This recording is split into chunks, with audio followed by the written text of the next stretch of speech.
नमस्कार सज्जनों, मैं महेश राम श्रृंखला भाग 9 में आप सबका स्वागत करता हूं।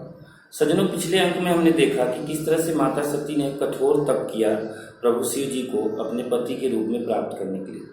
सज्जनों, कथा में आगे ताड़कासुर नामक दैत्य जो है इस समय पूरे विश्व में हाहाकार मचाए हुए है। सभी देवी देवता उससे पस्त हैं।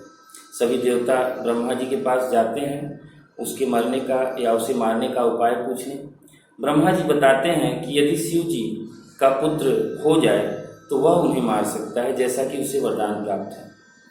लेकिन शिव जी इस समय अपने कठिन तपस्या में लीन है, परम ध्यान में लीन है। देवता पूछते हैं कि उन्हें किस तरह से जगाया जाए ध्यान से। तब ब्रह्मा जी कहते हैं कि यदि कामदेव चाहें जाए तो वो प्रयास कर सकते हैं और उनके प्रयास से शिव जी की समाधि टूट सकती है, अन्यथा उनकी समाधि टूटना बहुत कठिन है।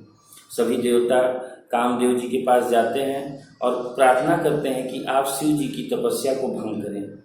तो कामदेव कहते हैं कि शिव जी की तपस्या भंग करने पर मुझे उनके क्रोध को झेलना पड़ेगा, और लेकिन यहाँ जन कल्याण की भी बात है। तो अब यदि जन कल्याण की बात है तो मुझे उनका क्रोध झेलने के लिए मैं तैयार हूँ।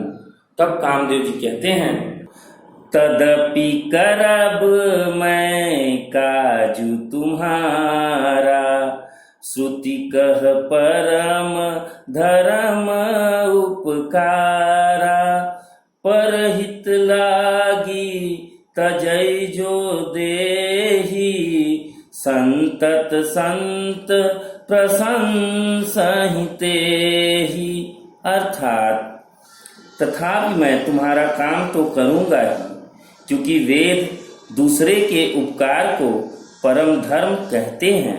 जो दूसरे के हित के लिए अपना शरीर त्याग देता है, संत सदा उसकी बड़ाई करते हैं। सज्जनों, वास्तव में हमारे मानव जीवन की सार्थकता दूसरों के कल्याण की भावना है। सज्जनों, यदि मानव कल्याण के लिए देह त्याग करने भी पड़े तो हमें पीछे नहीं हटना चाहिए। देह त्याग करने वाले सदैव वंदनीय रहते हैं। सज्जनों, आज हमारे देश में कोरोना जैसी महामारी से लड़ने वाले हमारे सभी सफाई कर्मी, डॉक्टर, नर्स, पुलिसकर्मी इत्यादि भी कोरोना के दुष्प्रभाव को जानते हुए भी अपने प्राणों की बाजी लगाकर मानव मात्र को बचाने का प्रयास कर रहे हैं। वह वंदनीय है। साथियों, आए दिन बॉर्डर पर हमारे देश के सैनिक हमारी रक्षा करने के लिए अपने प्राणों की आहुति दे रहे हैं। वह वंदनीय है। हमें सदैव उनका आभारी रहना चाहिए। सज्जनों, कथा में आगे कामदेव भगवान शिव के स्थान की ओर प्रस्थान कर देता है। तब उसने अपना प्रभाव फैलाया और संसार को वश में कर लिया। उसके प्रभाव से सबके हृदय में काम की इच्छा प्रबल हो गई। सब लोग कामांध होकर व्याकुल हो गए। सभी जीव, पशु पक्षी, देव, दैत्य, मनुष्य, किन्नर, सर्प, प्रेत, पिशाच इत्यादि तो कामांध हो ही गए थे, लेकिन उनके साथ साथ सिद्ध, विरक्त, महामुनि और महान योगी भी काम के वश होकर योग रहित हो गए थे। सज्जनों, तुलसीदास जी कहते हैं, धरि न काहूं धीर सब के मन मन सीज हरे, जे राखे रघुबीर ते उबरे ते ही काल महू। अर्थात किसी ने भी हृदय में धैर्य नहीं धारण किया। कामदेव ने सबके मन हर लिए। श्री रघुनाथ जी ने जिनकी रक्षा की, केवल वे ही उस समय बचे रहे। सज्जनों, यहाँ यही सार है कि संसार में विषय रूपी भ्रम जाल से वही बच सकता है जिस पर रघुनाथ जी की कृपा हो। मित्रों, माया बहुत प्रबल है। वह किसी को नहीं छोड़ती। मानव को सदैव विषय पास में बांधे रखती है। केवल प्रभु की सच्ची भक्ति ही इस विषय पास को काट सकता है। सज्जनों, कथा में आगे जब कामदेव भगवान शिव के पास पहुंचता है तो वह अपनी तमाम तरह की माया का प्रभाव भगवान भोलेनाथ पर डालने की कोशिश करता है, किंतु परम योगी भगवान शिव पर उसकी किसी भी माया का प्रभाव नहीं पड़ता।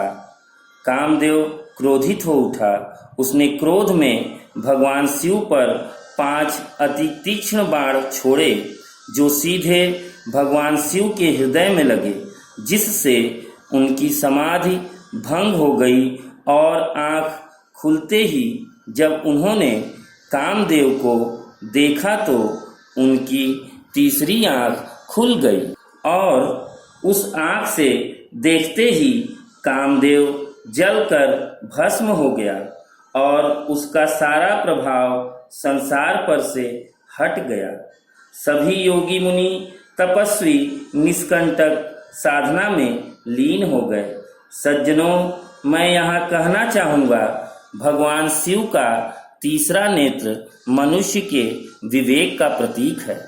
सज्जनों, कभी कभी मानव मन मनुष्य को अनैतिक विषयों की ओर आकर्षित करता है और उसकी इच्छा विषयों को पाने के लिए प्रबल हो उठती है। ऐसे में हमारा विवेक ही हमारी रक्षा करता है। हमारा विवेक ही उस विषय मोह को भस्म कर हमें निष्कंटक कर देता है।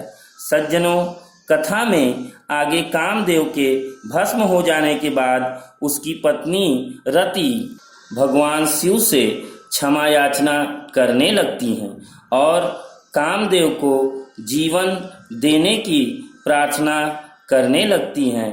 तब दयालु हृदय भगवान शिव रति से कहते हैं कि अब तेरे स्वामी का नाम अनंग होगा, वह बिना शरीर ही सबको व्यापेगा और जब द्वापर में भगवान श्री कृष्ण का जन्म होगा तो तेरा पति भगवान श्री कृष्ण के पुत्र प्रद्युम्न के रूप में जन्म लेगा। तब तेरा पति तुझे शरीर रूप में फिर से प्राप्त हो जाएगा। सज्जनों, आज की कथा से हमें यह शिक्षा मिलती है कि मानव सेवा ही सबसे बड़ी सेवा है। दुखी जनों के दुख को दूर करने वाला सदैव पूजनीय व वंदनीय होता है। यहाँ कामदेव जानता था कि प्रभु शिव से बैर करने पर मेरे प्राण भी जा सकते हैं, किंतु दूसरों के हित के लिए अपना शरीर भी त्यागना उसने स्वीकार कर लिया। मित्रों, दूसरी बात, विषय रूपी माया जाल से हमें प्रभु की भक्ति ही बचा सकती है, क्योंकि माया जाल इतना प्रबल होता है कि सभी अच्छे अच्छे ऋषि मुनियों के भी ध्यान भंग हो जाते हैं। तो प्रभु की भक्ति ही हमें विषय के कुप्रभाव से सुरक्षित रख सकता है। और तीसरी और सबसे महत्वपूर्ण बात यह है कि हमारा जो विवेक होता है हमें सदैव उसे जागृत रखना चाहिए। विषय रूपी कामनाओं के भंवर जाल में जब हमें चारों तरफ से घेर लेते हैं तो हमारा विवेक ही उन्हें नष्ट करता है, उन्हें भस्म करता है।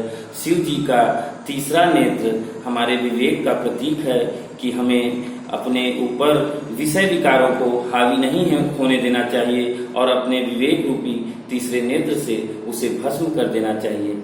सज्जनों, बस आज इतना ही कहेंगे। उसके बाद अगली कथा में प्रभु शिव जी और माता पार्वती के विवाह के बारे में चर्चा की जाएगी। तब तक के लिए आप सबसे आज्ञा लेते हैं। नमस्कार, जय श्री राम। मित्रों, यदि आपको हमारा वीडियो पसंद आया हो तो हमारे चैनल को सब्सक्राइब करें और बेल आइकन को दबा दें, ताकि आने वाली सारी वीडियो आप तक बिना किसी रुकावट के पहुंचती रहे। धन्यवाद।